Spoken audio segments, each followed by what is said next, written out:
बिस्मिल्लाहिर्रहमानिर्रहीम अस्सलाम वालेकुम। आज की वीडियो में हम जो है बेसिक ऑपरेशन जो मैट्रिसेस के हैं उनको फर्दर देखेंगे। तो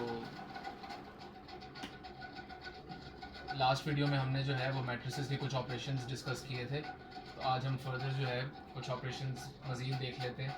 तो पहला जो हम ऑपरेशन इसमें देखेंगे वो ट्रांसपोज का है, ट्रांसपोज ऑफ अ मैट्रिक्स।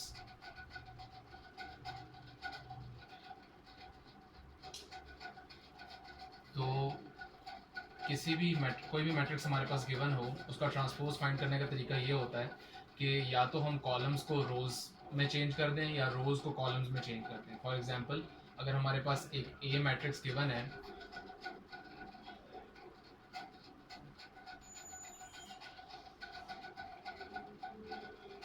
ये हमारे पास एक मैट्रिक्स गिवन है और हमने इसका ट्रांसपोज फाइंड करना है। तो इसका ट्रांसपोज फाइंड करने के लिए ए और उसमें सबस्क्रिप्ट में हम जो है वो छोटा टी लिखेंगे। और ये हमारे पास रोज़ है, मैं रोज़ को कॉलम्स में चेंज कर रहा हूँ। ये हमारे पास फर्स्ट रो है, इसको मैं फर्स्ट कॉलम बना दूंगा। ये सेकंड रो है, सेकंड रो को मैं सेकंड कॉलम बना दूंगा और थर्ड रो को थर्ड कॉलम। सो हमारे पास ये जो है वो ट्रांसपोज आ जाएगा।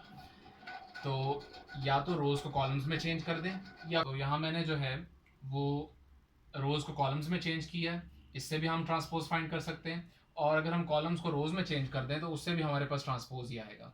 तो सपोज़ अगर मैं इसी के कॉलम्स को रोज़ बना देता हूँ, तो ये हमारे पास फर्स्ट कॉलम है, इसकी ये हो जाएगी फर्स्ट रो। और हमारे पास ये सेकंड कॉलम है, तो ये 7 2 4 सेकंड रो हो जाएगी। और इसी तरह 9 3 2।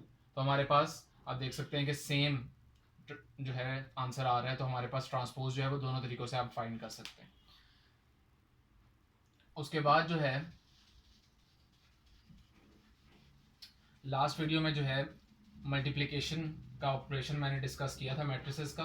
तो उसकी एग्जांपल जो है वो मैंने नहीं दी थी, तो वो एग्जांपल जो है हम कर लेते हैं दो मैट्रिसेस की मल्टीप्लिकेशन की।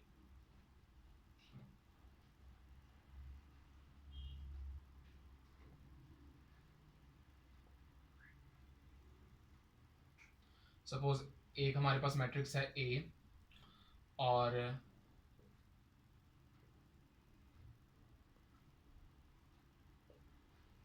एक हमारे पास मैट्रिक्स है बी।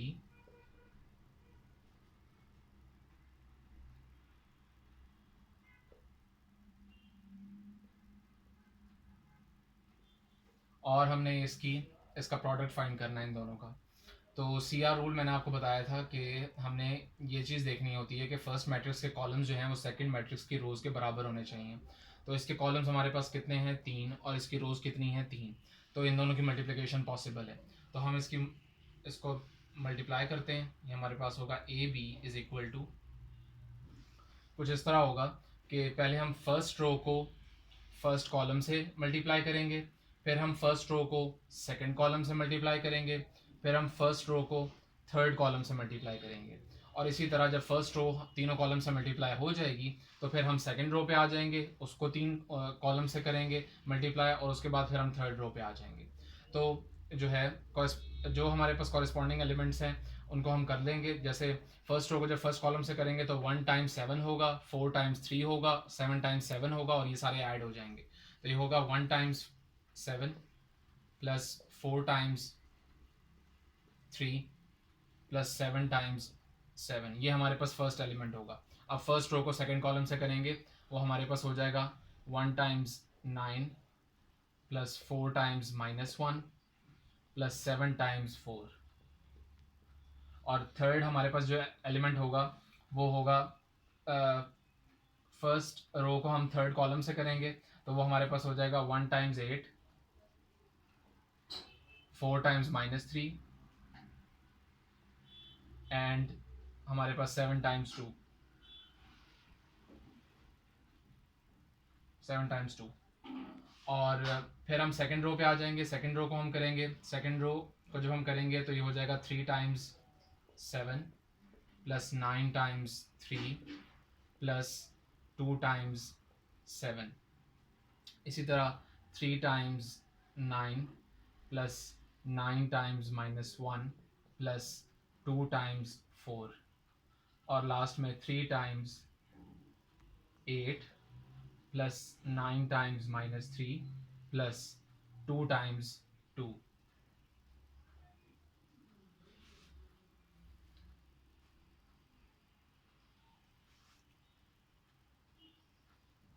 अब हम लास्ट रो को मल्टीप्लाई करेंगे तीनों कॉलम से। हमारे पास होगा 8 times 7 plus 5 times 3 plus 1 times 7, 5 times 3 और 1 टाइम्स 7। इसी तरह 8 times 9 plus 5 times -1 plus 1 times 4, 8 times 8 plus 5 times -3 plus 1 times 2। तो ये हमारे पास जो है वो इस तरह हम इसको लिखेंगे। तो अब हम इसका आंसर जो है वो लिखते हैं सिंप्लीफाई करके। यहाँ पे इतनी जगह नहीं बची कि मैं यहाँ पे दूसरा स्क्वायर ब्रैकेट लिखता।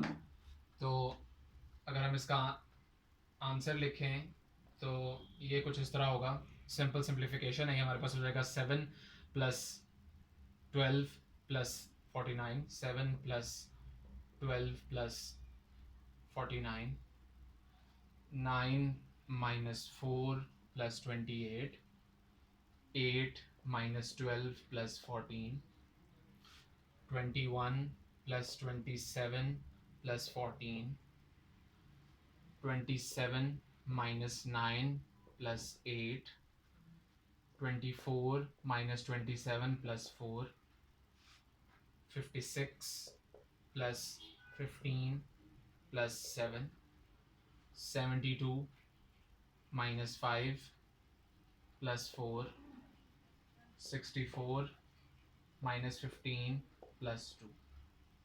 ये हमारे पास होगा।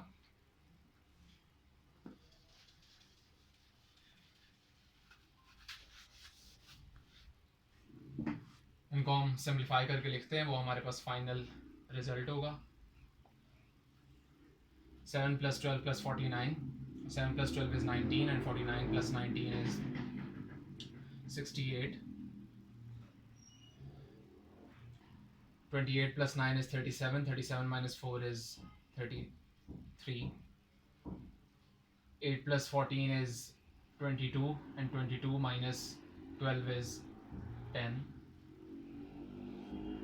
21 plus 27 is 48, 48 plus 14 is 62,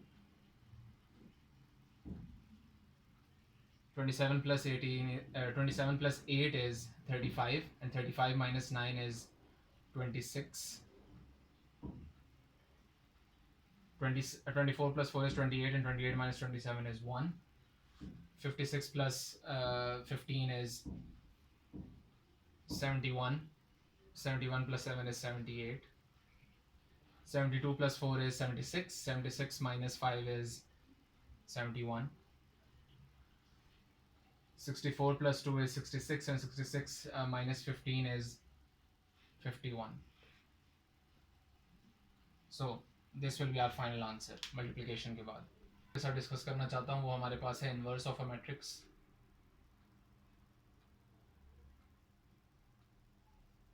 inverse of a matrix, inverse किसी भी मैट्रिक्स का हम कैसे फाइंड कर सकते हैं? हमारे पास उसका फॉर्मूला होता है। सपोज हमारे पास कोई ए मैट्रिक्स गिवन है और उसका हमने इनवर्स फाइंड करना है, तो उसका फॉर्मूला जो होगा वो कुछ इस तरह होगा कि adjoint of A divided by determinant of A. यानी जो मैट्रिक्स आपको गिवन है जिसका आपने इनवर्स फाइंड करना है उसका आप एडजॉइंट लेंगे और उसको डिवाइड करेंगे डिटर्मिनेंट से, उस मैट्रिक्स से डिटर्मिनेंट से। तो अब दो चीज़ें हमें नहीं पता, एक तो हमें ये नहीं पता कि एडजॉइंट कैसे लेते हैं और हमें ये नहीं पता कि डिटर्मिनेंट क्या होता है। तो पहले हम डिटर्मिनेंट डिस्कस कर लेते हैं, क्योंकि डिटर्मिनेंट का नॉन ज़ीरो होना लाजमी है। अगर डिटर्मिनेंट नॉन ज़ीरो नहीं होगा तो ये चीज़ अनडिफाइंड हो जाएगी। अगर ज़ीरो होगा डिटर्मिनेंट तो ये चीज़ अनडिफाइंड हो जाएगी और उस केस में हमारे पास इनवर्स जो है वो डिफाइंड ही नहीं होगा। तो डिटर्मिनेंट का नॉन ज़ीरो होना लाजमी है। तो डिटर्मिनेंट ऑफ अ मैट्रिक्स अगर हम देखें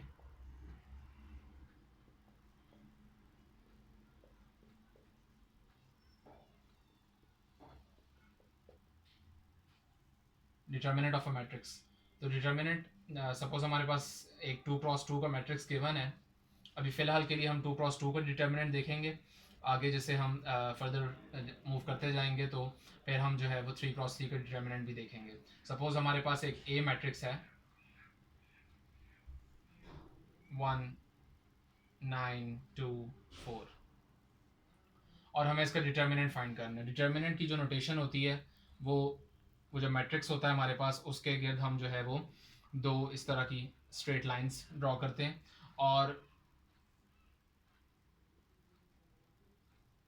इस तरह हम डिटर्मिनेंट को लिख देंगे क्योंकि मैट्रिक्स 1 9 2 4 था। अब हमने अगर डिटर्मिनेंट फाइंड करना है 2x2 में तो हमें पहले ये जो हमारे पास डायगनल है ये हमारे पास मेन डायगनल कहलाती है और ये जो हमारे पास डायगनल है ये हमारे पास सेकेंडरी डायगनल कहलाती है।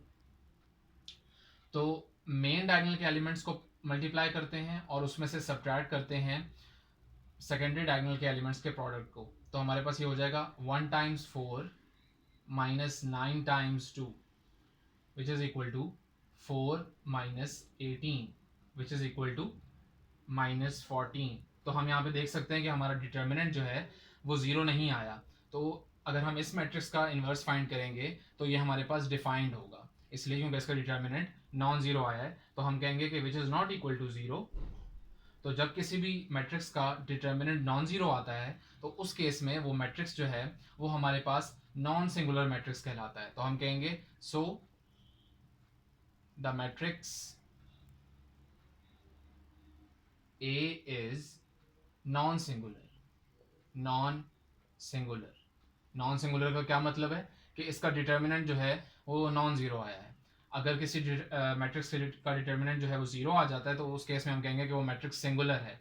और जैसे कि हमें यहाँ पे नज़र आ रहा है कि सिंगुलर मैट्रिक्स जो है उसका इन्वर्स जो है वो डिफाइंड नहीं होगा क्योंकि उसका डिटर्मिनेंट ज़ीरो होता है। अब अगर हमें इन्वर्स फाइंड करना है तो सेकेंड चीज़ जो हमें पता होनी चाहिए वो एडजॉइंट पता होना चाहिए। तो एडजॉइंट जो है, अगर हम एडजॉइंट फाइंड करना चाहें ए का तो ए का एडजॉइंट उसकी हमारे पास नोटेशन होगी ए डी जे हम लिखते हैं और ब्रैकेट में हम ए लिखेंगे क्योंकि हम ए का एडजॉइंट फाइंड कर रहे हैं। एडजॉइंट फाइंड करते हुए हमने ये चीज़ याद रखनी होती है कि मेन डायगोनल के जो एलिमेंट्स हैं उनको हम इंटरचेंज करते हैं, जो कि हमारे पास 1 और 4 हैं, इनकी प्लेस इंटरचेंज हो जाएगी। तो हमारे पास 4 यहाँ पर लिखा होगा और 1 यहाँ पर आएगा। और जो हमारे पास सेकेंडरी डायगोनल के एलिमेंट्स हैं इनका हम साइन चेंज करते हैं। तो ये अब 2 जो है ये अब 2 नहीं रहेगा, ये -2 हो जाएगा और ये 9 अब -9 हो जाएगा।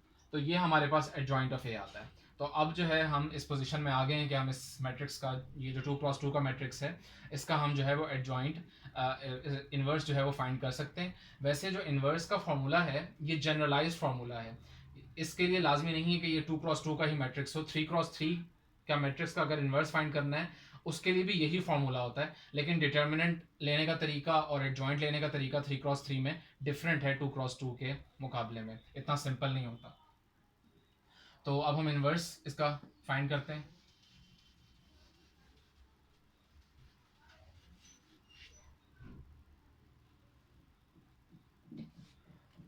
तो हमने ए इन्वर्स फाइंड करना है। एडजॉइंट हमारे पास क्या है 4 -9 -2 एंड 1 और इसको हम डिवाइड कर देंगे -14 से।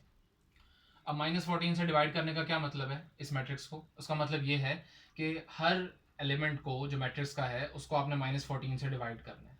सो यहाँ पे हमारे पास आएगा -4/14, यहाँ पे आएगा -9/-14,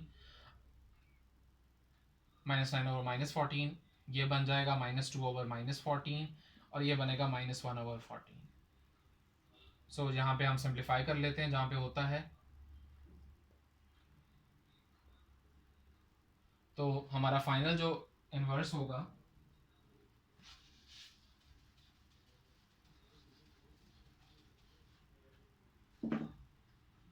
हमारा फाइनल जो आंसर होगा ए इनवर्स का वो हमारे पास होगा -2/7।